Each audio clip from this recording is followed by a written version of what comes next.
Tayo din naman po ay maraming pinagdaraan ng mga pagsubok sa buhay. Sino ba ang wala? Lahat naman ho tayo, habang nabubuhay sa mundo, may mga pagsubok na pagdaraanan. Yung iba, pag mabibigat ang pinagdaraanan sa buhay, magpaano ka nga, yung mga pamahihing paniwala natin, magpaputok tayo na malalakas pag bagong taon para lumayas yung masamang espiritu sa bahay natin. Ako, tatapatin ko kayo kahit ako, mahirapan akong palayasin ang masamang espiritu sa bahay nyo, lalo na kung doon nakatira. Kasabay niyong kumain. Katabi niyo pang matulog ang demonyo. Mahirap yan palayasin. Asawa niyo yan eh.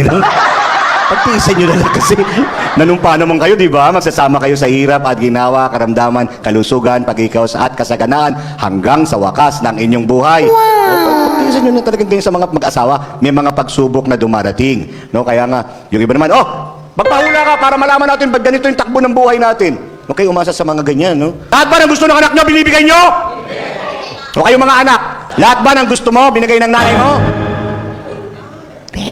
Hindi, gano'n naman talaga sa buhay eh. Hindi nila bibigay lahat ng gusto nyo. Pero, lahat ng pangangailangan nyo, sisikapan nilang maibigay kahit ipangutang nila. Kasi kailangan nyo eh. Parang sabi ng bata, Mami, pahingi ng 500. Ano nanay? Ano? 400? Laki naman ang hiningi mong 300. Anin mo ba yung 200? Baka alam mo, madaling kumita ng 100. 50 nga, mahirap kitain eh. 20 pa kaya. Buti may 10 pa ako dito. Eto, 5 piso. Akin na, baka maging piso na lang yan, bilis.